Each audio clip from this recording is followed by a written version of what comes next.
Bonjour à tous et bienvenue dans cette nouvelle édition d'Un cœur qui écoute, votre magazine de spiritualité. Donc vous êtes bien sûr KTO et nous sommes avec Pierre Mello. Bonjour Pierre. Bonjour. Pierre, vous avez 24 ans, vous êtes en pleine forme, le regard brillant, la truffe humide. Et est-ce que vous vous sentez bien dans ce fauteuil déjà ? Très bien, Faut parfaitement commencer par le installé. commencement. Vous êtes de région parisienne ? Oui, tout à fait. Ça n'a pas été trop difficile pour venir ? Bon, pas trop, je viens de Ça va 5 ans. bien. Alors voilà. Et vous êtes prêt à nous parler un petit peu du livre que vous venez de sortir chez Artege, qui s'appelle... alors je ne sais pas s'il faut lire d'abord ce qu'il y a en grand ou en petit. En grand. En grand. Vous ne serez plus jamais seul. Trouvez la joie où était l'angoisse. Oui, tout à fait. Voilà, c'est le deuxième livre que vous pondez, si vous me passez l'expression. C'est ça. Vous allez nous en parler dans un instant. J'aimerais quand même, juste avant, que vous nous lisiez un extrait de texte. Oui. Et puis je crois que c'est un extrait de ce livre. Alors c'est un petit texte d'Adrien Candiard, dominicain, dans Quand tu étais sous le figuier. La prière n'est pas un pieux loisir auquel on pourrait s'adonner plus ou moins distraitement, comme on fait du tricot. Le premier enjeu, peut-être le seul enjeu, c'est d'être là, d'être vraiment là, de ne pas envoyer quelqu'un d'autre prier à notre place. Quand je dis quelqu'un d'autre, je pense au petit saint de vitraux sulpicien que nous aimerions être. Cette version de moi qui n'a jamais de haine ni de colère dans le cœur, qui n'est jamais jaloux de personne, qui accepte joyeusement tous les événements comme l'expression de la volonté de Dieu. Il ne s'ennuie pas à la messe et ne rêve jamais d'aller gambader au loin. Il est parfait, ce petit saint que j'envoie si souvent prier à ma place. Il n'a pas de défaut, ou plutôt il n'a qu'un défaut, ce n'est pas moi. Si la prière est un combat, je ne le gagnerai pas en envoyant quelqu'un d'autre à ma place. C'est à moi de m'y coller, avec tout ce que j'ai d'imparfait, de gênant, de honteux, de cassé, tout ce qui n'est pas présentable. Mes désirs et mes colères, surtout si cette colère est dirigée contre Dieu. Bien des gens se plaignent qu'il ne se passe rien dans leur prière. C'est très souvent parce qu'ils ne sont pas là, parce qu'ils n'osent pas être là, comme si leur vraie présence risquait de déranger Dieu. Alors Pierre, vous êtes né dans une famille catholique, vous êtes l'aîné de 4 enfants, donc on peut dire que globalement le cadre était un peu ce petit saint de vitrail où tout pouvait bien tourner, vous étiez propre sur vous. Exactement. Voilà. Et il y a un moment où tout d'un coup vous avez réalisé que... Finalement, c'était pas si simple que ça. Tout à fait ça. Oui, complètement. À partir de mon collège, je dirais, du milieu de mon collège, ça a duré assez longtemps, jusqu'à à mon échelle, c'était très long, jusqu'à mon lycée. Où d'un coup, un peu du jour au lendemain, j'ai eu l'impression que j'allais à la messe, mais que finalement, il ne se passait pas grand-chose, que je priais, mais il n'y avait pas l'air d'avoir grand monde au bout du fil. Bref, peut-être que Dieu était là, il était sûrement là, mais visiblement, lui au-dessus de son nuage, moi en dessous, et chacun faisait sa vie de son côté. Et le truc qui m'insupportait par-dessus tout, c'était tous les témoignages que j'entendais de gens qui racontaient qu'ils avaient vu les cieux s'ouvrir et Jésus leur parlait face à face. Et quand j'entendais ces témoignages-là, moi je priais en disant « et moi alors, moi aussi j'aimerais bien qu'il m'arrive ça, et pourquoi pas moi, pourquoi pas moi, pourquoi pas moi ?» Et vous demandiez vraiment spécifiquement à Jésus ou à Dieu ? D'accord. Qu'il se manifeste, qu'il... Oui, c'est ça. Alors, à l'époque, je pense que j'attendais quelque chose d'un peu hollywoodien. J'attendais de voir quelque chose de très fort, Jésus en fluo qui m'apparaisse en me disant « Pierre, c'est moi ». Mais je priais, malgré cette conception un peu naïve, on va dire, je priais quand même régulièrement en disant « montre-toi, si t'es là, montre-toi. Moi, j'aimerais bien te rencontrer, comme tous ces gens qui ont l'air d'avoir vécu quelque chose de fort. Ça a l'air beau, ça a l'air intéressant, j'aimerais bien vivre la même chose. » Vous sentiez que c'était un désir qui était vraiment dans le fond, ou bien c'était parce que vous baigniez dans une ambiance très porteuse ? Il y avait sûrement un petit peu des deux. Merci les parents quand même un peu. Voilà. Mais il y avait quand même un vrai désir de fond. Ça me frustrait beaucoup en fait de voir toutes ces choses que les gens avaient l'air de vivre, qui avaient l'air d'être belles, bonnes, etc. Mais attendez, vous les entendiez où ? Parce que ça s'entend pas partout dans le coin de la rue, ça. Alors de temps en temps, d'abord je voyais mes parents, puis j'étais dans des établissements catho, et puis régulièrement l'été avec ma famille on allait à Paray-le-Monial.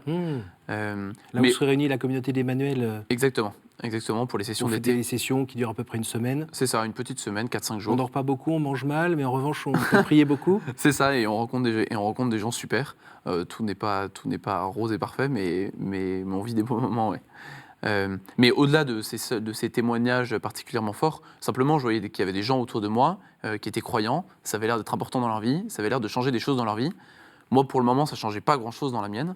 Et j'étais curieux, en fait. J'avais envie de comprendre, de voir, de savoir, de vivre moi aussi, quoi. Je n'avais pas envie de rester sur le bord de la route, quoi. Est-ce qu'à ce moment-là, c'était aussi une phase de votre vie où c'était un peu plan-plan? Bon, ok, on va à l'école, on travaille un peu pour que ça marche, et puis... Alors, pas tant que ça.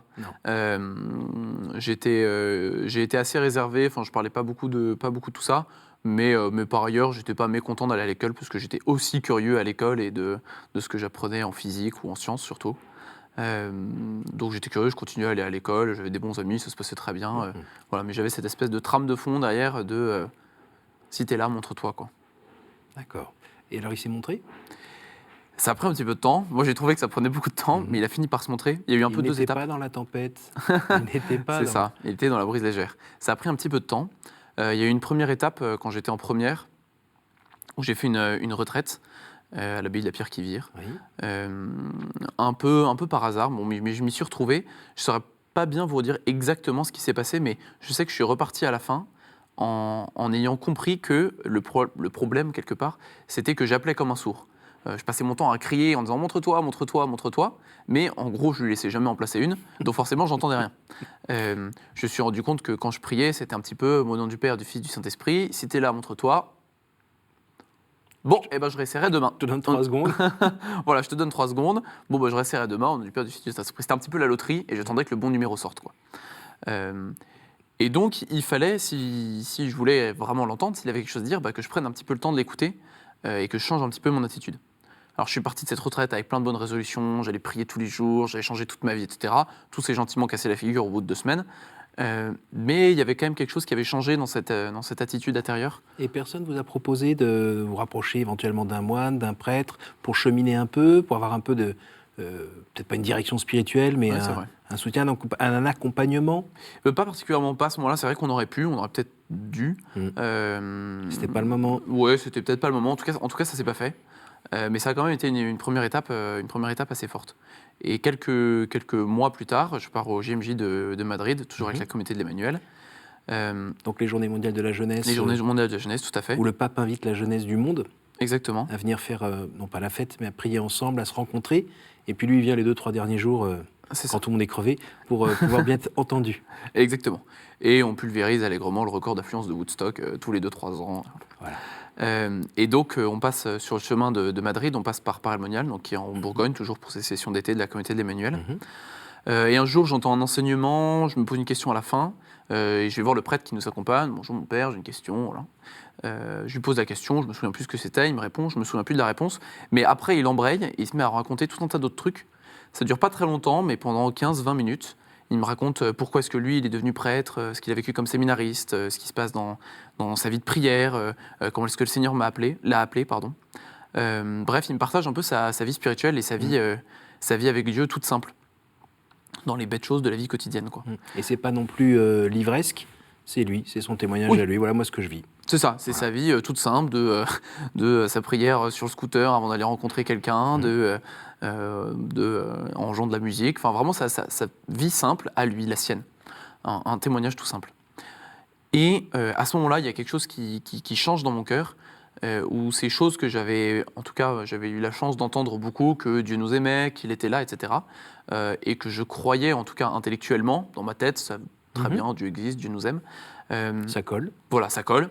En fait, c'est devenu une vérité existentielle, c'est devenu quelque chose de vrai dans ma vie, c'est de passer de ma tête à mon cœur, mais pas seulement à mon cœur, parce que c'était pas une émotion, ça n'a pas fait gouzou, il n'y avait pas de papillon rose, mais c'est devenu une vérité de vie, quoi.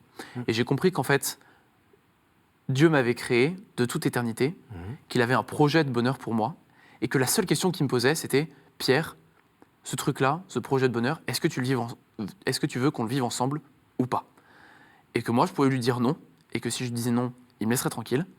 Et je pouvais lui dire oui et m'embarquer dans une aventure que je ne maîtriserais pas, mais qui serait une aventure avec lui. Petite question, on est d'accord que ce n'est pas des mots à la queue leu qui se suivent et qui forment une phrase que vous avez entendue?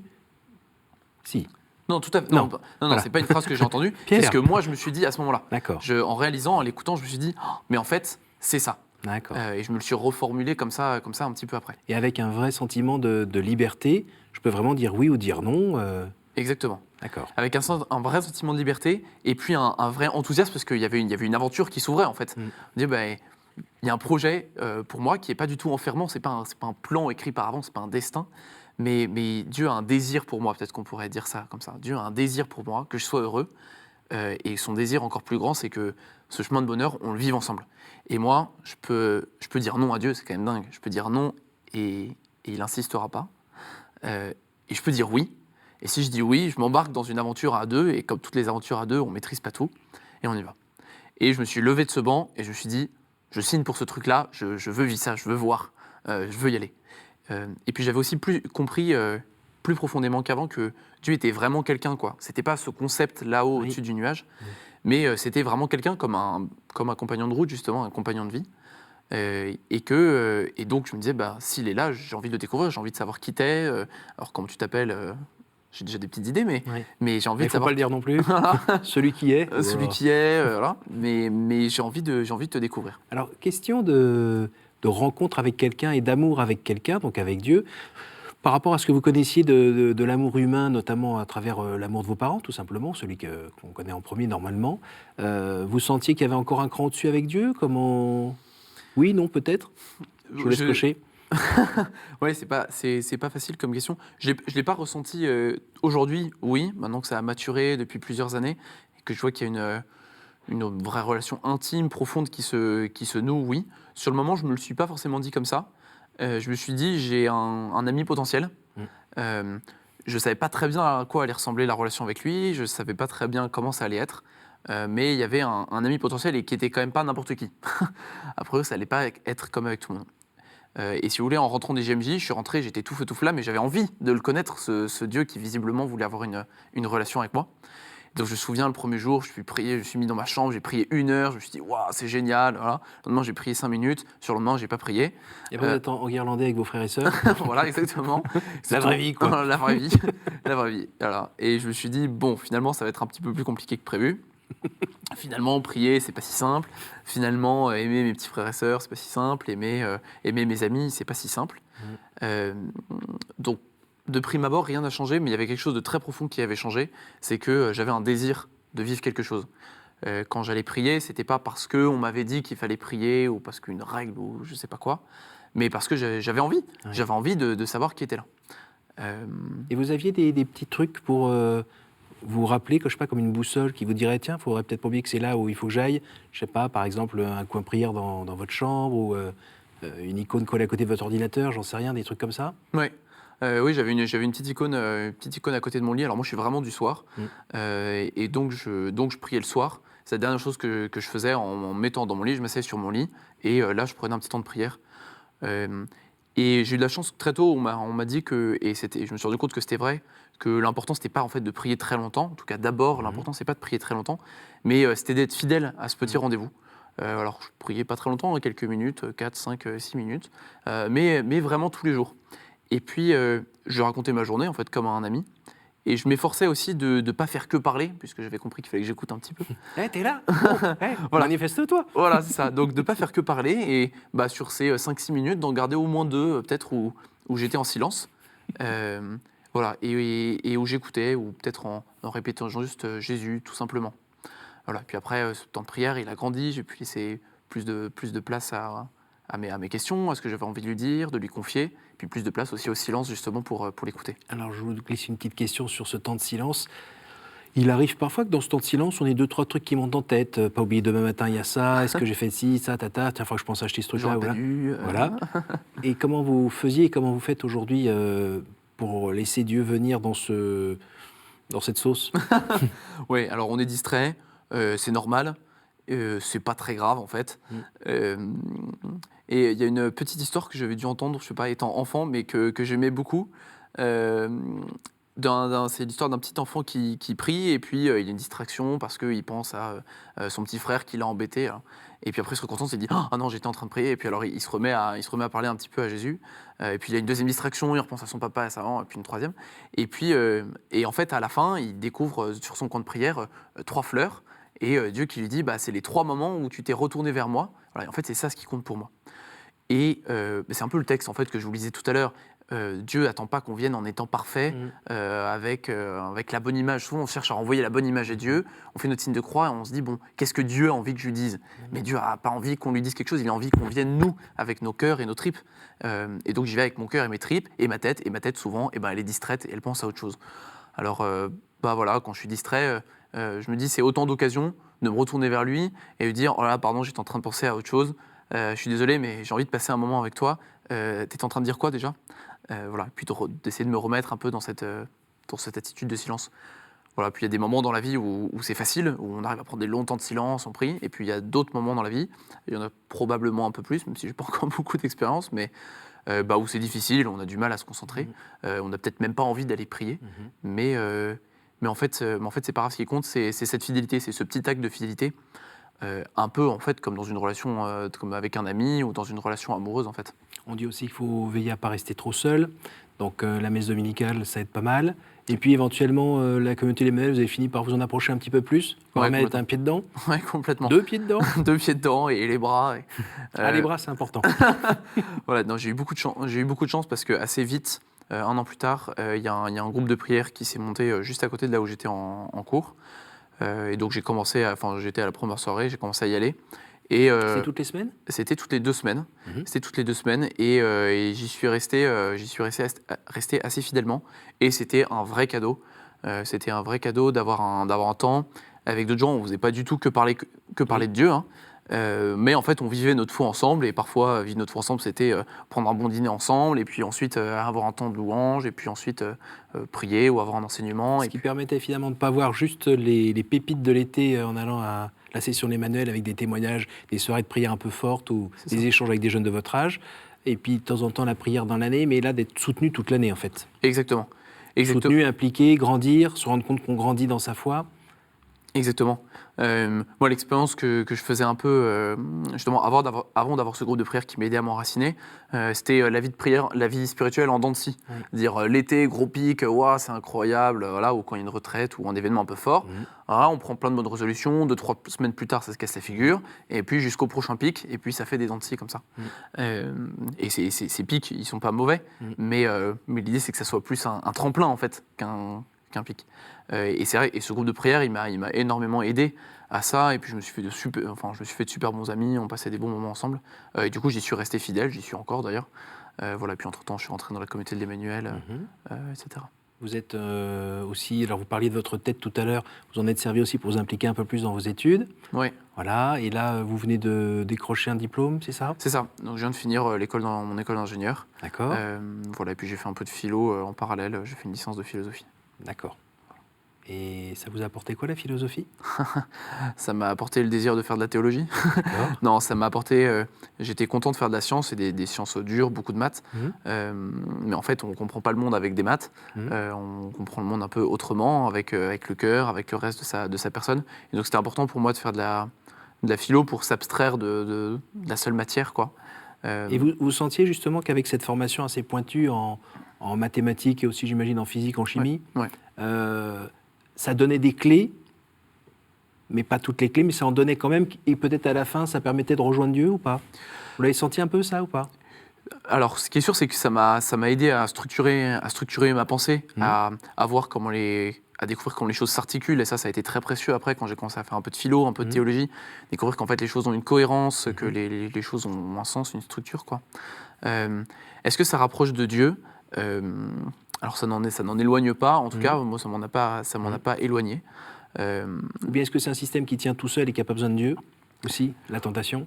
Alors il y a une tentation de système, ça c'est sûr. Moi, ça m'a toujours poussé à m'émerveiller, en tout cas, de dire mais c'est tellement, le monde est tellement incroyable. J'étais pas mal porté sur l'astronomie, les étoiles. Les étoiles à neutrons, les machins, enfin j'avais un peu creusé le truc. Les trous noirs. Mais le temps a disparu dans le trou noir. Voilà. Voilà, le Big Bang, la théorie des cordes, tout ces trucs. Et en fait, ça me fascinait. Et ça m'a toujours beaucoup émerveillé.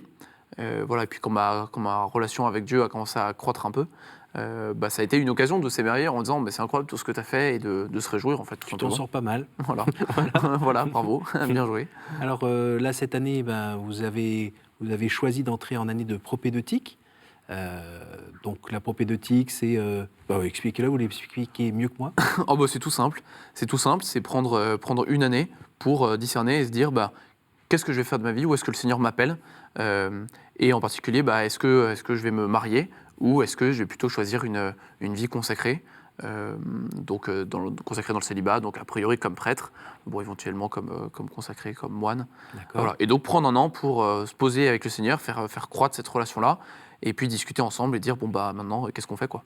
Donc il y a une semaine où c'est philosophie, théologie, puis l'autre semaine c'est sorti en boîte de nuit. Ou bien... Alors, je pourrais mieux vous en parler dans un an quand je l'aurai faite. L'idée, c'est de prendre une année un peu à part. Donc, je lâche mon portable et Internet pendant un an. Ouais, sacrée décision. Ouais. Ça fait un peu peur, mais en même temps... c'est un beau cadeau déjà. Ouais, c'est un beau cadeau en fait. C'est un beau cadeau, je suis content de le faire. Et puis, on ne s'isole pas tout seul dans une grotte non plus. On est une quinzaine, je crois. Une quinzaine de gars, on va vivre un an ensemble. Et une année tout à fait normale, où on va faire du sport ensemble, on va avoir des cours ensemble, on va prier ensemble, et puis on va discerner aussi chacun ensemble et de notre côté. Vous trichez un peu parce que vous savez que vous ne serez jamais seul pendant cette année-là. Avec ce livre, vous ne serez plus jamais seul, trouvez la joie, où était l'angoisse. En regardant ce livre, alors vous en avez déjà écrit un auparavant, Oui. Qui s'appelait Vivre d'amour. Vivre d'amour. Je me suis dit, qu'est-ce qu'il a vécu pour avoir envie d'écrire ça ? Il y a plusieurs choses qui m'ont poussé à ça. D'abord, personnellement, c'était un sujet qui me parlait. J'ai un cœur qui est un peu tout feu tout flamme, donc qui expérimente les choses avec intensité, on va dire. Et donc, quand j'ai commencé à me frotter un peu plus profondément à cette solitude, qui n'est pas d'abord juste l'isolement de se retrouver tout seul un soir, un week-end, un mois. Non, c'est la vraie solitude existentielle. C'est ça, c'est la solitude existentielle. L'incommunicabilité des êtres, on ne peut pas aller jusqu'au bout. C'est ça, cette expérience simple qu'on peut faire, même au milieu d'un grand groupe d'amis, que je vis des choses au fond de mon cœur et qu'en fait, que j'arrive pas à partager. Et même si j'arrive un peu à les partager, le gars qui est à côté de moi, il peut pas les vivre à ma place. Et donc, en fin de compte, je suis tout seul à la barre de mon propre Et même si les deux bateau. sont alcoolisés, ça change rien. Ça marche pas, on peut rajouter de l'alcool et tout ce qu'on voudra, ça change rien. Ça prend pas. Et voilà, moi j'ai expérimenté avec force ce mystère-là. Hein. C'est un peu des grands mystères de la vie humaine. Comment ça se fait qu'on soit coincé dans notre propre cœur finalement. Et ça me faisait réfléchir. Et puis je me suis rendu compte en discutant en fait avec des amis qu'il y en avait d'autres qui vivaient ça. Ça a été un peu le premier élément. Et puis le deuxième élément, c'était justement en intervenant sur le premier livre, Vivre d'amour, où au début des topos que je faisais, je disais, vous voyez, on a tous peur de ne pas être aimé, de ne pas être aimable. Et je crois que c'est vrai. Mais en fait, ça ne parlait pas trop aux gens, parce que personne ne se lève le matin en disant « Oh, j'ai peur de ne pas être quelqu'un d'aimable ». Si, le Schtroumpf-Grognon, mais... Oui, le Schtroumpf-Grognon, mais c'est vrai que je n'ai pas fait de topo Schtroumpf-Grognon, j'aurais pu. Voilà, j'aurais mis mes lunettes de Schtroumpf à lunettes, le grand Schtroumpf a dit. Bon. Et en fait, un jour, j'ai changé et j'ai dit en fait, on a peur d'être celui qui reste seul. On a peur de ne pas avoir d'amis, de se retrouver tout seul, de ne pas jamais rencontrer l'amour.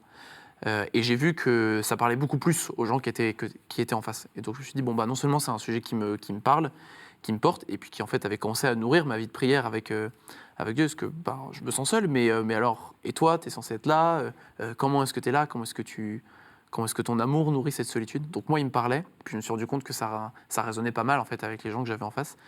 Et donc je me suis dit, peut-être que ça vaut le coup d'en parler un petit peu. Moi, je le conseille, ce livre, parce qu'on n'est pas avec les réflexions de quelqu'un qui veut nous parler de développement personnel ou faire de la psychologie ou je ne sais quoi. C'est plutôt... J'invite plutôt les gens à le lire, ça sera plus simple. On arrive déjà à la fin de l'émission et je vais vous demander de bien vouloir jouer avec moi 2 secondes en tirant une carte, nous la lire et répondre brièvement. Vous êtes sûr ? Oui, certain. Quelle image vous faites-vous du paradis ? Je crois que quand je m'imagine le paradis, ça ressemble à une après-midi dans une prairie, dans l'herbe en tout cas, avec une bande d'amis, comme les bons moments que j'ai pu expérimenter, je sais pas, pendant des vacances ou un samedi après-midi avec une bande d'amis. On est là, on est ensemble, on est heureux d'être là. Et voilà, c'est de goûter ça, mais en y goûtant encore plus la présence de Dieu. On sait parfois intellectuellement ou parfois un peu avec notre cœur aussi que Dieu est là avec nous, mais là, on le vivre ensemble et complètement avec Dieu en sachant qu'il est là. Une seconde carte ? Une seconde.